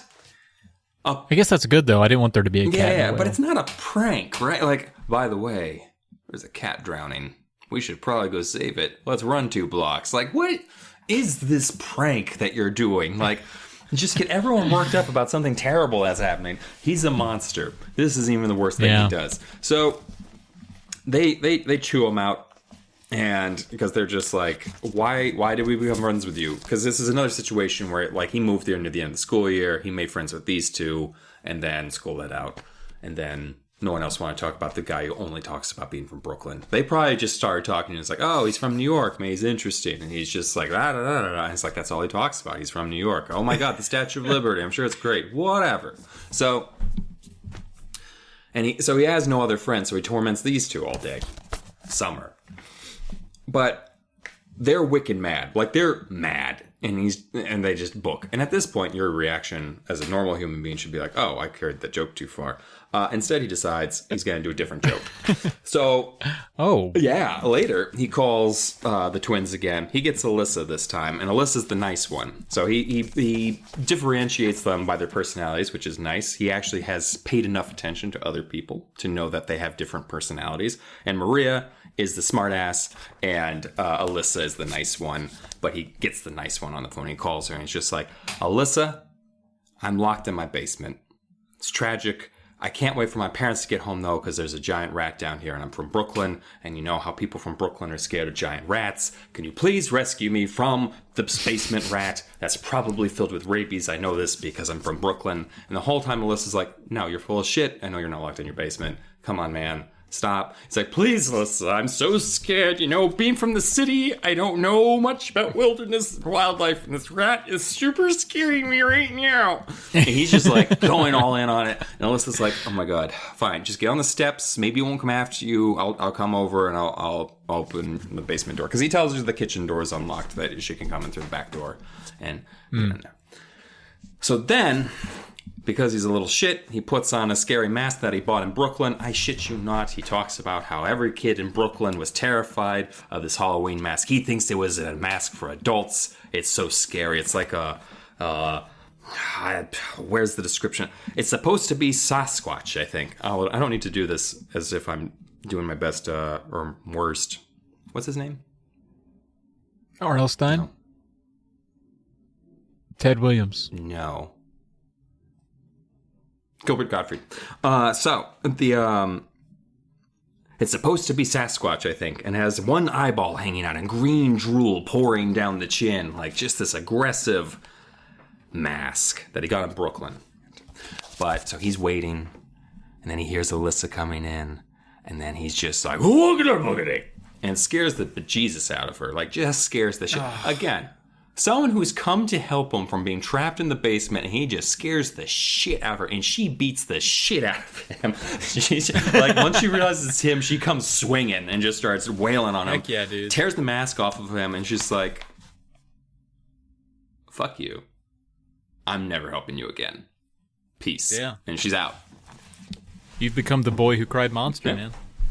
So, some days pass. He's getting antsy. And he already sounds like an awful child. So you know he's bothering his parents, even though he doesn't get into it. So his dad comes up to him. He's like, I've got a project for you. And Ted is like, hey, he's probably wants me to mow the lawn because that's his idea of a project. He's like, no. You take your camera that I got you for your birthday. I want you to take pictures of that creepy old house that you're always hanging out at and just like make like a photo essay or something. Do something. Give it to your teacher next year. She'll love it. And he's like, all right. Cool. Like, he actually wants to do it because he likes this house. He thinks it's the most interesting thing in his town, but it's like the creepy house that's been there and abandoned for years. And that's where the well was that he took the two girls to. So, like, getting some continuity here. It's like, all right, cool. So he goes to the house with his new camera, and he's actually excited, and he's looking around, and then he hears someone calling out. Like, help me! Like, from one of the windows in the house. He's like, someone in danger. He's just like, he's calling back, but all he hears is them saying like, help me, over and over again from one of the windows. And he's like, and he's so he goes to his cell phone, and he dials the twins, and he dials Alyssa first because she's the nice one, and she doesn't even fucking pick up, and calls Maria. And Maria's just like, go fuck yourself. Click. Like, yeah, sure. You hear someone crawling for help in the house. I know what you did to Alyssa. Goodbye. And so he's just like, ooh. And so he doesn't know what to do. He freaks out, runs back to his house because he can't even get inside. He tries to like even open the front door, but it's like stuck and won't come open. And so he goes home and he sees his parents pulling up, and he's just like, Mom and Dad, but they have fried chicken. got so much fried chicken. But you know yeah, what? dude. Eye on the prize. He's just like, I heard someone calling for help at the house. We need to go help them. Like, come on, guys, let's go help them. And his parents are like, Ted, we know about your shit. Like, we know you tell shit and you tell jokes. We know about your fucking pranks. We know you tell shit. We know you tell shit. Like, we don't even need, you're not Ted Williams, legendary ball player. Like, we don't listen to you. You're not full of baseball. You're full of bullshit. And that's our fault as bad parents, but you're full of bullshit. And you're from Brooklyn. And so he's just like, but Mom and Dad, I'm serious this time. For really serious, real. Someone called for help in this house and we need to go help them. He's like, if there's really someone there, why don't you call the police, dumbass? And he's like, oh, that would have been a good idea. But no, for real. And so they finally go to the house, and of course, they don't hear anything. And they're like, Dad. He's like, I'm so really real this time, you guys. There was a kid in here. And they're just, all right, we're not going to say you lied. Maybe you did hear something. You're fine. There's even a moment where his dad puts his arm around him, and he's like, I know my dad wasn't mad about it, but I was just like, we need to get that kid out of that house. And that's like, I admire this impulse. Like, there's nothing in there like where he's just like, I need to get it. I'll get famous for saving. And like, he's just really like worked up about this kid. So he goes and he's like, I'm going to go back out to that kid. And he just gets his camera ready. They have the fried chicken that's a little tepid now. It's not hot anymore because they went to.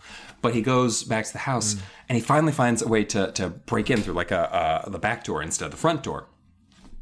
Gets in. He's exploring this old house that's just heavy with like it's clearly not been lived in, and like the whole grounds are just overgrown with stuff. There's mold everywhere. It's a gross house, but he can't hear anybody. Like he's calling and calling, but there's no one here. It doesn't feel like anyone's been here. So he goes and he's just like, fuck it, I'm gonna leave. So he goes and open the back door, and the handle comes off in his hand. And he can't get it to get back in there. And so the back door is no longer an option. So he goes to the front door, but it's still stuck. Like his dad had even tried to open the front door when they were there earlier. It's like the wood's swollen shut. Like this ain't open. How did someone get in here? And so he's really freaking out now because like, how am I going to get out? So he's looking for the windows, and all the windows are too high up, and the drop on the other side would like put the hurt on him. So he's panicking. Right. But then he goes to his phone, but then he starts calling for help. He's like, help me. And then he realizes what he was hearing earlier, because earlier his dad had told him like, oh yeah, like, you know, I've heard at work people say like it's a place out of time or something. Like it's just weird how like no one's ever been in there in like 100 years, and it's just lost, unfixed from time. But so he realizes that he's been hearing himself calling from help from the house, and that now he's trapped in the house. And so at the very end of the story, he realizes that he still has a cell phone on him, and that he could, that he's actually getting a signal. And so he's like, my hands shook so hard I could barely punch in her number. Please answer, please answer. No, it went to voicemail. Okay, that's okay. I took a breath and left a frantic message. Alyssa, I need your help. I'm trapped inside the Franco house. Please come and help get me out. Please hurry. I tucked the phone back in my pocket and let out a long whoosh of air. She'll come. I know she'll come. Why wouldn't she come? Wow. That's the end of the story. Wow. The boy who heard screams cried a little bit of monster. He's dead. That was surreal. That one that gave me like nightmare vibes. Like just trapped in a dream. Yeah. I think I didn't really have a ramp up. It was crazy from the fucking go. Yeah, where he was so aggressive with his prank. Like, Yeah. The cat drowning in a well. Let's go see it. That's a tough way to start. Yeah. Wow. Yeah, to poor Ted. I enjoyed that one too. That was one I enjoyed. That was good. Dang, man, these are great. Let's put a bow on what just happened there. So I mean, of the ones you read so far for us today, you read 3. What's your favorite? I'm gonna say so far, The Boy Who Heard Screams is my favorite by far of these 3. And it more so, like, it's funny, like, telling the stories to you like this has made me love that one so much more than the other two. Like, Skin is fun in how weird it is. It's so weird. Skin is just weird. And I enjoy I love Skin. Welcome to the In-Between was like, I couldn't get past the smartwatches. I couldn't get past the fact that it made me think like too goofy. It made me think of like R.L. Stine being like the oldest little old man, being like, "Oh my goodness!" Like, I know, these little doohickeys and doodads. I bet you have to still wind them, don't you? Like that's. I'm sure that's not true, but that's just how it came across. Like I feel like maybe it wasn't smartwatches originally; it was just regular watches. But someone was just like, kids don't care about regular watches anymore. It's like, yeah. So he didn't change anything except throwing smart in front of them. I feel like that's exactly what happened. Like, that seems appropriate, really. And just like you were saying with some of the other stories, just feeling a little dated in ways, like to the names and things. Like, I feel like some of these were reworked, and there's no crime in that. Paul Goolsby. I didn't even put the ghoul part in. Mm-hmm. Like, I didn't make that connection until I was talking to you about it. So yeah, you discover things when you retell it. Out of your two, which I know that's not really, the Ghost in the Car is a bit more fun. Our Little Monsters had some cool like monster descriptions, which is always fun. He has a good way of like, he always make sure to hit what the teeth look like. He'll tell you what the eyes look like, the skin, like hits all of that stuff. So that's fun. But weird. I actually have a story with a monster description in it, which I'm glad about, because most of mine don't have monsters in them, actually. Like my last one, the Monster Maker, has a lot of monster descriptions. He goes hog wild there. But yeah, the Ghost in the Car is fun because it's got a neat like redemption, or not redemption, but like vengeance arc to the whole thing that ends up being good. And but it went dark. So I think it ended with a dead child. Like, none of mine explicitly, spoiler alert, none of mine explicitly end with dead children. Upsetting things do happen to the children in mine. Like, like the Boy Who Heard Screams, and one more of my stories has a pretty, like, the fuck ending. But yours have, like... I can't wait. And Welcome to the In-Between, kind of like Welcome to Dead House in St. Islands, has a lot of implied dead children with the in-betweeners coming out of the darkness, but those don't count. We only count the children who die in front of your eyes. And that does not happen in any of the other Goosebumps, except technically in The Ghost Next Door. The Ghost Next Door does. That's true. It's framed as a dream, but we see the last moments of her life, like in that fire. In the first chapter. Yeah. In the very beginning of the book. Spoilers for that book, but... Yeah, you should have already listened to our fucking podcast, though, you loser. Well, I think today I think that'll wrap us up. We're going to make this a two-parter. We're just having too much fun. And we, much like Welcome to the In-Between, time was just melting off the clock. I'm going to marry Welcome to the In-Between with Skin and say that time was falling right off the melting bone. Like falling right off. Time falls off the bone. Up to off of this bone. 2 inches. 2 inches from the bone. All right. Well, we'll be back soon for part 2. Be ready to hear all about bugs, how to change your life, the bad side, the hole in the ground, and the Monster Maker. We've got those coming up for you. So stick around till next time. I don't even know what we do to end an episode like this, Dylan. You could read the back of this book. We could do what's the next one? Bugs? Oh, yeah. You can read his inspiration. Let's do one of the inspirations, because he does talk about where he gets the inspirations for these stories, and they don't give anything away, but I'll start prepping you for what's and I'll do it. You know what? Actually, instead of me reading it, we could have R.L. Stine read it. I think he's asleep. R.L., if you don't mind, he's asleep. Wake up, bud. Get him. Come on, get off the floor. Come on, get off the floor. Come on, bud. Just one more. Like he's a corgi. Just one more, okay? All right. One more read? No bugs. When people are asked, what are you afraid of? Spiders are always at the top of the list. With their 8 legs and their 8 eyes, and the way they can lay their eggs right in the small of your back where you can't reach. Lots of scary stories have been written about attacks by spiders and other insects. Bees are scary. So are wasps, hornets. Horror movies have even been made about ordinary houseflies. This summer, I found stink bugs in my house. Oh my God. I don't even want to talk about the odor. When you get 500 stink bugs in one bathroom and you kill them all at once, the odor is like death and rotten eggs had a baby and it farted in your mouth.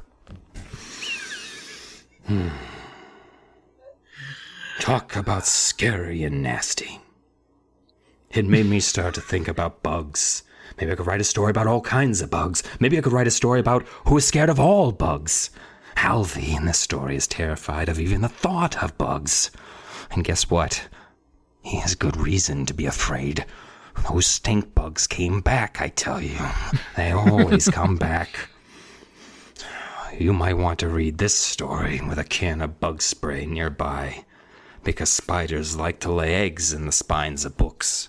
I found that out the hard way when we crash landed into the Rocky Mountains back in 1995, and I had set up a bunch of books to be used in a manner to protect myself from the cold. They were going to be burned for firewood, but unfortunately the spider eggs hatched, and it was a problem for All right, Bob. I think some of that you read, some of that you wrote, and some of that you free-handed for us, but I'm looking forward to bugs. Until next time, folks, we're gonna give RL give him a nap.